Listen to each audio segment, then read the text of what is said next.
En 2013, un généticien en Écosse restait assis, fixant un résultat qu'il avait fait tourner 3 fois séparément. Et 3 fois séparément, la machine lui disait la même chose impossible. Il ne regardait pas l'ADN d'un inconnu. Il regardait la lignée maternelle de la femme la plus photographiée du XXe siècle. Une femme dont le visage avait vendu plus de magazines que n'importe quel monarque de l'histoire, dont chaque ancêtre avait soi-disant été retracé, catalogué et relié dans les pages des plus grands livres de la noblesse aristocratique anglaise. Et ce qu'il a trouvé dans ces cellules n'aurait pas dû s'y trouver. Un marqueur génétique si rare que dans une base de données de 65 000 personnes, seuls 14 êtres humains sur la planète le portaient. 13 d'entre eux vivaient en Inde. Un vivait au Népal, pas un seul ne vivait nulle part en Europe. Et pourtant, il était là, assis tranquillement dans la lignée maternelle directe de Diana, princesse de Galles. Il a relancé l'analyse. Le résultat n'a pas changé. Il avait 2 échantillons provenant de 2 parents vivants différents qui ne s'étaient jamais rencontrés, et portaient tous deux le même marqueur indépendamment, ce qui signifiait que ce n'était pas une erreur, ce n'était pas une contamination, ce n'était pas une tache sur une lame. C'était réel, c'était vrai. Et cela se cachait dans la lignée la plus célèbre de Grande-Bretagne depuis plus de 200 ans. Voici ce que vous devez comprendre avant d'aller plus loin. Cette histoire a 2 moitiés, et toutes 2 vous déstabiliseront. Et toutes 2, la première est une découverte génétique si statistiquement improbable que le scientifique lui-même a dû convaincre ses propres collègues qu'il n'avait pas fait d'erreur. La seconde est l'être humain derrière ce marqueur, une femme qui fut effacée si complètement, si délibérément, que même ses propres descendants, les personnes marchant avec son ADN cousu dans chaque cellule de leur corps, n'avaient aucune idée qu'elle avait existé. Ils croyaient à une histoire différente, un mensonge poli, respectable et confortable qui avait été transmis lors des dîners de famille pendant 7 générations. La biologie disait une chose, la famille en disait une autre, et pendant 2 siècles, ces 2 histoires ont voyagé côte à côte, sans jamais se toucher, sans jamais entrer en collision, jusqu'à ce qu'un petit tube en plastique de salive les fasse s'écraser l'une contre l'autre. Commençons donc là où le monde pensait tout savoir. En 1981, lorsqu'une timide jeune femme de 20 ans nommée Diana Frances Spencer remontait l'allée de la cathédrale Saint-Paul pour épouser le futur roi d'Angleterre. Son ascendance avait été étudiée jusqu'à l'épuisement. Les généalogistes traitaient les Spencer comme une famille aristocratique anglaise presque modèle. Vieil argent, vieil éther, vieux sang, retraçable à travers les ducs et les comtes, et le genre de noms qui remplissent les pages d'index des volumes de la pairie. L'hypothèse que tout le monde faisait, l'hypothèse que personne n'a même pris la peine de remettre en question, était que sa lignée était aussi purement anglaise qu'une lignée pouvait l'être. Des siècles de domaines ruraux, des siècles de mariages prudents entre les bonnes familles, des siècles de ce que l'époque appelait avec suffisance une bonne éducation. Et voici le point. Cette hypothèse n'était pas seulement paresseuse. C'était le fondement même de la façon dont l'aristocratie britannique se comprenait elle-même. L'idée que ces familles étaient génétiquement distinctes, que leur sang était en quelque sorte plus propre, plus ancien, plus indigène que celui de tout le monde. Cette idée était l'épine dorsale qui maintenait tout le système de classe debout. Alors quand 2 des parentes maternelles de Diana, toutes 2 cousines germaines de sa mère, ont craché dans un tube dans le cadre d'un projet de généalogie génétique, personne ne s'attendait à ce que les résultats fassent autre chose que confirmer ce que les livres de registre disaient déjà. Ils s'attendaient à voir la lignée anglaise ininterrompue s'étendant dans les collines verdoyantes du passé.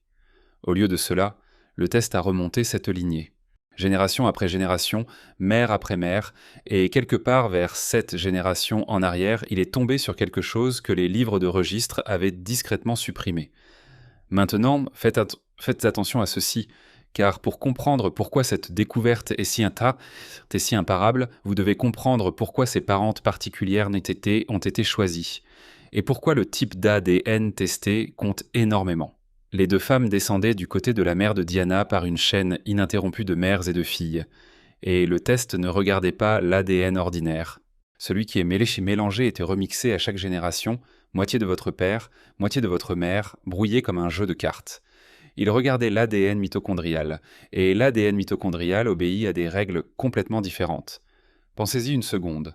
L'ADN mitochondrial ne se transmet que par la lignée féminine, d'une mère à tous ses enfants, mais seules ses filles le transmettent à la génération suivante. Il ne se mélange pas. Il ne se mélange pas avec la contribution du père.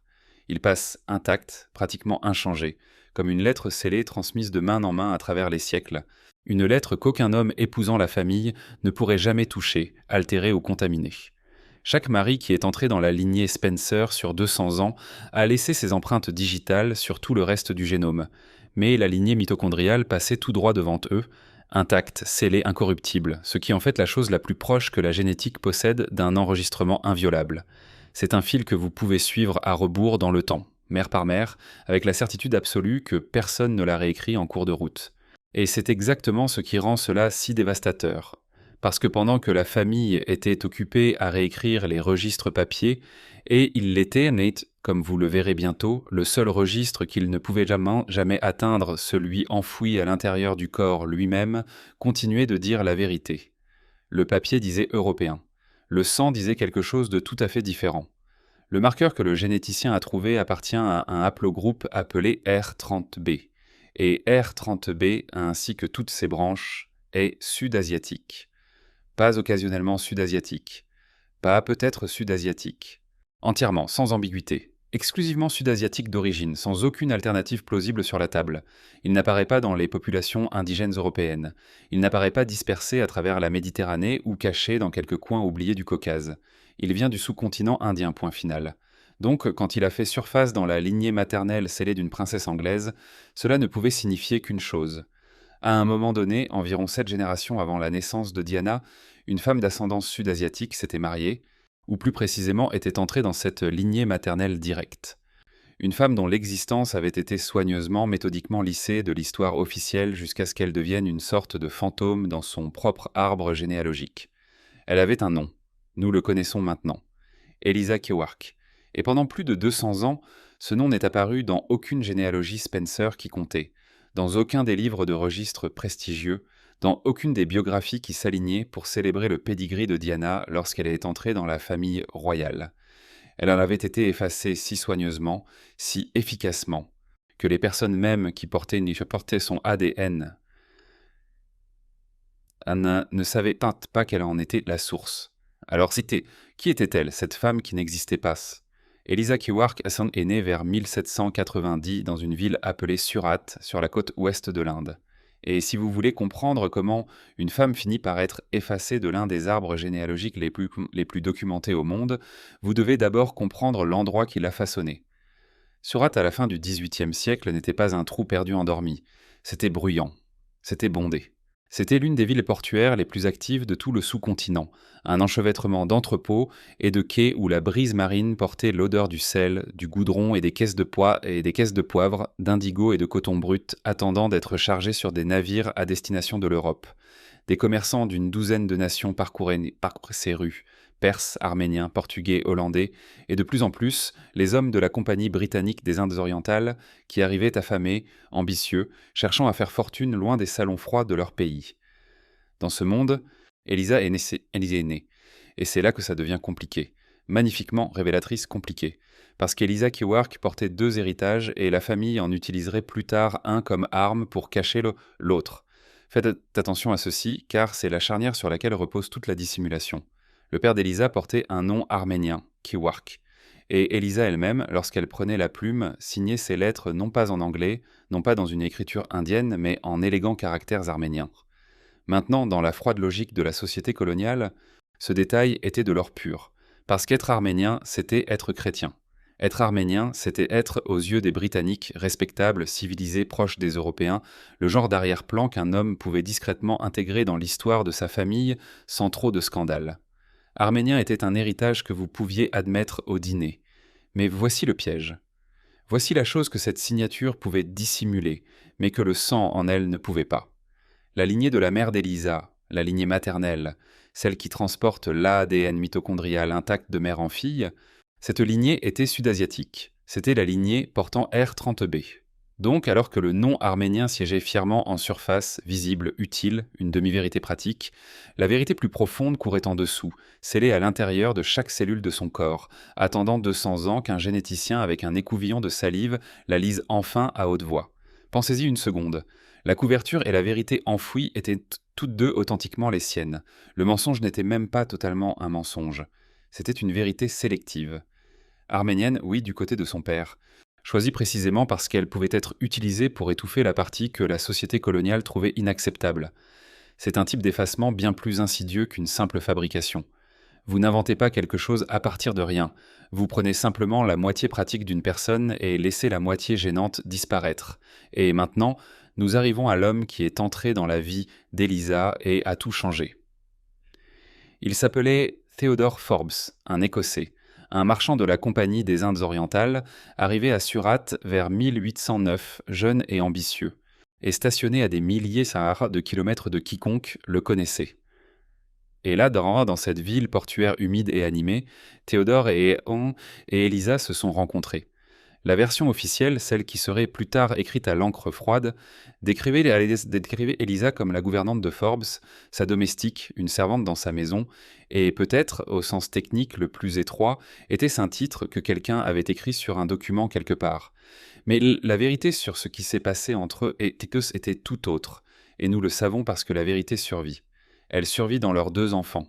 Une fille, Catherine, née en 1812, et un fils, Alexander. Et elle survit dans les lettres, car Elisa n'était pas une femme de ménage qui balayait ses sols.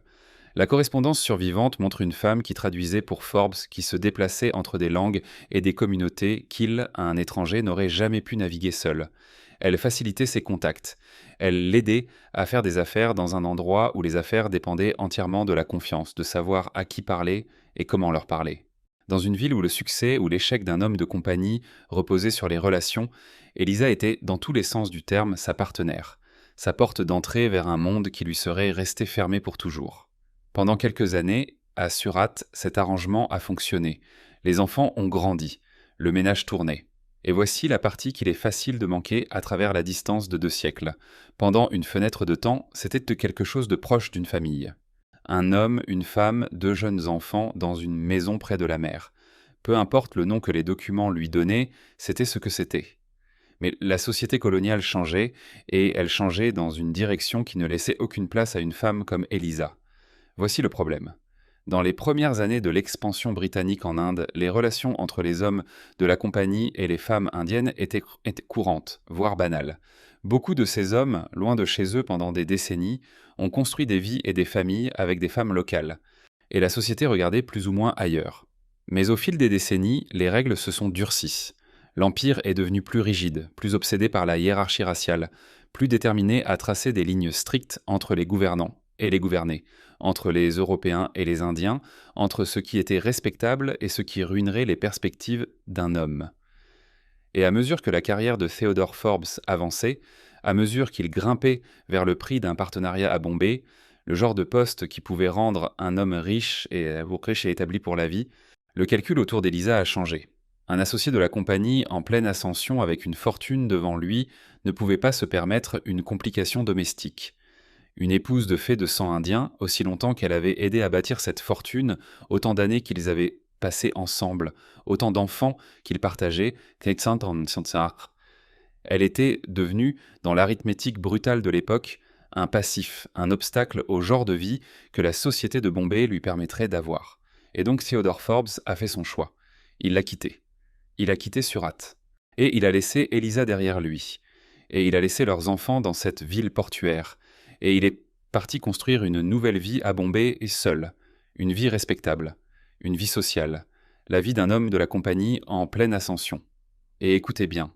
Il ne lui a même pas dit lui-même. Il ne s'est pas assis en face d'elle pour lui expliquer.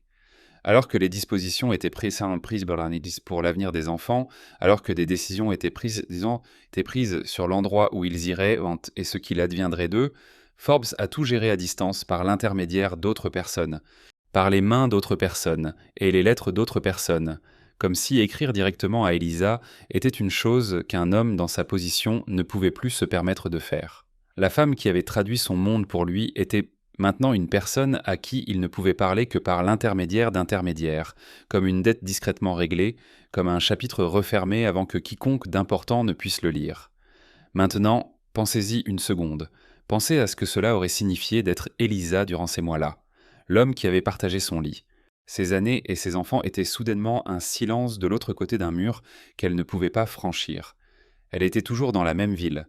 Elle était toujours en vie, toujours en bonne santé, toujours en train d'élever les 2 petits êtres qu'ils avaient créés ensemble. Et les messages qui lui parvenaient maintenant arrivaient de seconde main, filtrés, officiels, le langage des arrangements plutôt que celui de l'affection. Elle a dû comprendre très vite ce qui se passait. Une femme aussi perspicace, une femme qui avait lu les hommes. Les humeurs et la politique d'un port de commerce assez bien pour être utile à un marchand, elle aurait lu cela aussi. Elle aurait su ce que cela signifiait quand les lettres ont cessé d'arriver de sa main. Et c'est là que l'histoire cesse d'être quelque chose que vous analysez et devient quelque chose que vous ressentez. Car après le départ de Forbes, après le passage des années et la mort de l'homme lui-même, un paquet de lettres a refait surface. Loin en Écosse, dans le domaine familial, parmi les papiers et les effets personnels qui accompagnent la mort d'un homme, quelqu'un a trouvé un petit paquet de correspondances écrit dans une écriture que personne dans cette froide maison du Nord ne pouvait lire. Des caractères étranges, des mains inconnues, des lettres qui avaient traversé un océan et survécu à l'homme qu'elles concernaient, reposant dans un tiroir comme une porte scellée que personne ne prenait la peine d'ouvrir. C'étaient les lettres d'Elisa et, des générations plus tard, elles ont finalement été traduites, voici ce qu'elles ont révélé. Elisa ne pouvait pas écrire l'anglais elle-même, ou ne pouvait pas l'écrire assez bien pour cela. Alors elle avait fait ce que les gens de ce monde faisaient qu'un. Elle a trouvé un scribe parsi assurat, quelqu'un qui pouvait prendre ces mots et les coucher sur le papier, et elle lui a dicté en l'anglais brisé et hésitant d'une femme parlant une langue qui n'a jamais été tout à fait la sienne. Et puis, au bas de chaque lettre, dans la seule écriture qu'elle pouvait former de sa propre main, elle a signé son nom, en arménien. Ce détail encore, le fil arménien tissé à travers l'acte le plus intime qu'elle ait lu, la signature de son propre nom sur une supplique pour son propre enfant. Parce que c'est ce qu'étaient ces lettres, des suppliques. Lettre après lettre, la même douleur sous les mots soigneusement dictés. Elle voulait voir sa fille. Catherine allait lui être enlevée, envoyée par-delà la mer en Écosse, dans un pays qu'Elisa n'avait jamais vu et ne verrait jamais, pour être élevée par des gens qu'Elisa ne rencontrerait jamais, dans un monde qui avait déjà décidé que sa mère n'y avait pas sa place. Et Elisa, sachant cela, sachant qu'elle ne pouvait pas l'empêcher, a demandé la seule chose qu'il restait à demander. Revoir la fille une fois de plus, la tenir une fois avant que le navire ne l'emmène, avoir une dernière heure avec la fille qu'elle avait portée, nourrie et élevée dans cette maison près de l'eau. Imaginez écrire cela. Imaginez prononcer ces mots à un étranger pour qu'il puisse les écrire pour vous dans une langue qui n'était pas la vôtre parce que la seule personne qui avait besoin de les entendre avait cessé d'écouter. Imaginez signer votre propre nom à une demande pour dire au revoir à votre propre enfant, puis attendre jour après jour une réponse dont vous soupçonniez déjà qu'elle ne serait jamais celle que vous vouliez. Et ce ne fut pas le cas. Quand Theodore Forbes est mort en mer en 1820, les documents qui ont réglé ses affaires ont rendu la forme finale de la chose brutalement, froidement claire. Dans son testament, Elisa, la femme avec qui il avait vécu, la mère de ses enfants, la partenaire qui avait traduit ses affaires et aplani son chemin à travers un pays étranger, Elisa n'était nommée que comme sa gouvernante, une servante, une ligne budgétaire, et Catherine, leur fille, la petite fille avec le sang de sa mère coulant tranquillement dans ses cellules, était décrite comme sa fille naturelle réputée. Réputée. Naturelle. Le vocabulaire prudent et déshumanisant d'une société qui avait des mots pour les enfants comme elle, des mots qu'on conçut pour les tenir à distance de tout ce qu'ils pourraient hériter, de tout nom qu'ils pourraient revendiquer. Et puis la séparation est arrivée, exactement comme Elisa l'avait craint. 8 ans. C'est là l'âge qu'avait Catherine quand ils l'ont mise sur un navire. 8 ans, arrachée à la seule maison qu'elle ait jamais connue, à la chaleur, au bruit et aux odeurs de la ville portuaire, à la mère qui avait supplié lettre après lettre juste pour la voir une fois de plus, et envoyée à travers le monde dans un pays gris rempli d'étrangers qui partagèrent le sang de son père et rien de celui de sa mère. Elle grandirait en Écosse. Elle serait transformée en quelqu'un de nouveau. Et elle ne reverrait jamais Elisa. Pas une seule fois. Le au revoir pour lequel Elisa a plaidé. Nous ne savons pas avec certitude qu'elle l'a obtenu. La ligne qui survit dans ces lettres est la demande, pas la réponse. Il y avait 2 enfants, rappelez-vous, Catherine avait un frère, Alexander. Et voici le détail qui tourne le couteau dans une direction différente. Alexander a également été envoyé en Écosse, également arraché à son monde et jeté dans le froid. Mais Alexander, s'est-il avéré, ne pouvait pas le supporter. Il avait le mal du pays comme seul un enfant arraché à tout peut l'avoir, un désir profond et indélébile pour l'endroit, la chaleur et la vie qui lui avaient été enlevés. Et donc finalement, ils l'ont renvoyé. Retour en Inde, retour vers la maison. Mais pas la fille. Ils ont gardé la fille. Pensez-y une seconde. Le garçon qui ne pouvait s'empêcher de pleurer pour l'Inde y a été renvoyé. Et la fille, celle qui portait ce fil maternel ancien, celle dont les cellules contenaient un marqueur qui étonnerait un jour un généticien 200 ans plus tard, elle était celle qu'ils ont gardée. Elle était celle gardée en Écosse, gardée dans la famille, gardée, remodelée et pliée dans une nouvelle identité, jusqu'à ce que l'Inde en elle soit quelque chose dont personne ne parlait, et avec le temps, quelque chose dont personne ne se souvenait même. Le fil qui mènerait, génération après génération, fille après fille, jusqu'à une femme que le monde entier connaîtrait un jour par un seul nom, ce fil est resté dans le pays froid. Il a survécu précisément parce qu'ils ont refusé de la laisser rentrer chez elle. Et Catherine a grandi. Elle s'est grandi en Écosse. Et elle a fait ce que la survie exigeait d'elle. Elle a appris à vivre comme si l'Inde n'avait jamais existé, comme s'il n'y avait jamais eu de ville portuaire, jamais eu de mère dictant des lettres à un scribe parsi, jamais eu de au revoir supplié à travers un océan. Elle s'est mariée et elle s'est bien mariée. Comme une fille soigneusement pliée dans la bonne famille était censée le faire. Et en se mariant bien, en devenant respectable, en devenant acceptable, incontestablement l'une d'entre eux, elle a apporté quelque chose en avant qu'aucun d'entre eux ne pouvait voir, et qu'elle-même ne comprenait presque certainement pas. Dans chaque cellule de son corps, intacte et inaltérée, elle portait le marqueur, elle portait la lettre scellée qu'aucun testament, aucun navire, aucun changement d'étiquette, aucun silence de 2 siècles ne pourrait jamais ouvrir, modifier ou effacer. Et ainsi cela s'est transmis comme cela se transmet toujours, tranquillement, invisiblement, de mère en fille. De Catherine, cela s'est transmis à travers les générations, chaque femme le transmettant sans jamais savoir qu'elle le possédait, comme vous transmettez la couleur de vos yeux sans le vouloir. Au fil des années, cela a voyagé, à travers une fille, puis sa fille, jusqu'à une femme nommée Ruth, et de Ruth à une femme nommée Frances, et de Frances, le 1er juillet 1961, est née une petite fille. Ils l'ont nommée Diana. Diana Frances Spencer, et à l'intérieur de ce nourrisson, dans les mitochondries de chaque cellule, se trouvait le fil ininterrompu qui remontait directement à une ville portuaire sur la côte ouest de l'Inde, à une femme qui signait ses lettres en écriture arménienne et suppliait de voir son enfant une dernière fois. Maintenant, voici la partie qui devrait vraiment vous arrêter. Parce que quand ces résultats sont revenus, quand la science a enfin parlé, quelqu'un a dû le dire à la famille. Et l'une des personnes qui l'a entendu était la propre tante maternelle de Diana, une femme qui avait vécu toute sa vie dans l'histoire de la famille. L'histoire arménienne, l'histoire respectable, transmise lors des dîners de famille pendant 200 ans. Et sa réaction n'a pas été l'horreur. Ce n'était pas la honte, c'était le plaisir. La surprise et un plaisir authentique et chaleureux à l'idée qu'il y avait un héritage indien dans la lignée, que cette femme cachée avait été là tout le temps. Pensez à ce que cela signifie. Pendant 2 siècles, cette famille avait porté l'ADN réel d'Elisa dans son corps, tout en transmettant une histoire qui l'effaçait. La vérité biologique et le mythe familial voyageaient côte à côte dans les mêmes personnes pendant 200 ans, les cellules racontant une histoire, la table du dîner en racontant une autre, et personne n'étant capable d'entendre la contradiction, jusqu'à ce qu'un laboratoire à Édimbourg force les deux à se rencontrer enfin. Et écoutez bien, une fois le rideau levé, les ironies n'ont cessé de s'accumuler, parce que bien avant tout cela, les gardiens des grands pédigris, les gens dont toute la profession et les lignées avaient déjà déclaré quelque chose d'extraordinaire, que Diana, la mariée qui est entrée dans la monarchie, portait en fait plus de sang royal anglais que le prince qu'elle a épousé. Il coulait vers elle à travers les descendants enchevêtrés et illégitimes des maîtresses d'un vieux roi, à travers des ducs dont les titres venaient d'aventures amoureuses et non du mariage. Elle descendait aussi d'une tragique reine d'Écosse. La famille royale qu'elle a rejointe avait un nom de famille qui était allemand jusqu'à ce qu'il se renomme discrètement Windsor dans un siècle plus pratique. Donc la femme que l'establishment a reçue comme l'étrangère, celle dont la famille avait passé 200 ans à cacher un ancêtre de ville portuaire pour paraître assez européenne, elle était, selon l'arithmétique froide des lignées, plus enracinée dans la vieille lignée royale de cette île que le trône lui-même. Mais le marqueur. Le marqueur est ce qui défait tout, parce que ce fil ne s'est pas arrêté avec Diana. Il est passé une fois de plus, de mère en fils, à son fils aîné, le futur roi. Il le porte.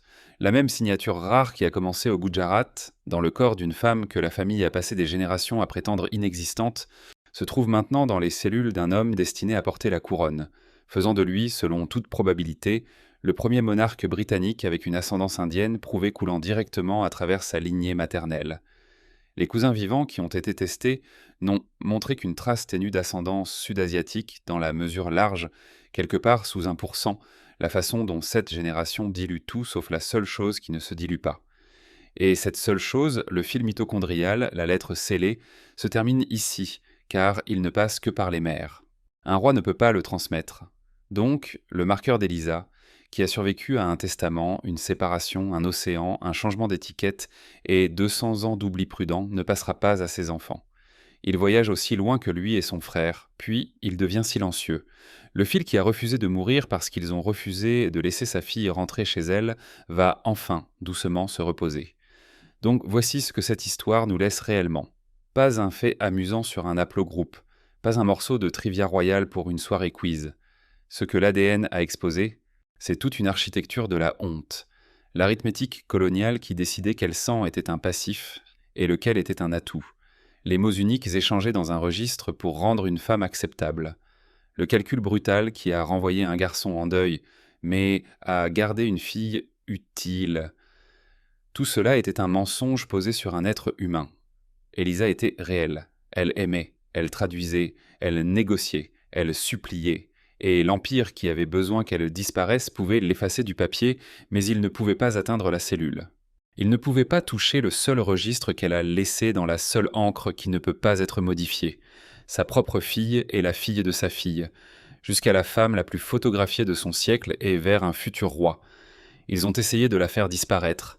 La science l'a rendue impossible à oublier. Et peut-être est-ce là la justice tranquille de tout cela. Que la chose dont ils avaient honte est la chose qui a survécu, tandis que le mensonge qu'ils ont inventé pour la remplacer est la partie qui se décompose maintenant entre les mains de tout le monde. Donc, je veux avoir de vos nouvelles. Si un seul mot dans un registre poussiéreux pouvait cacher une femme comme Elisa pendant 2 siècles, et si son propre ADN était la chose qui l'a finalement ramenée, alors dont l'histoire, pensez-vous, est encore enterrée en ce moment, attendant dans les cellules d'un descendant vivant pour un test qui n'a pas encore été effectué.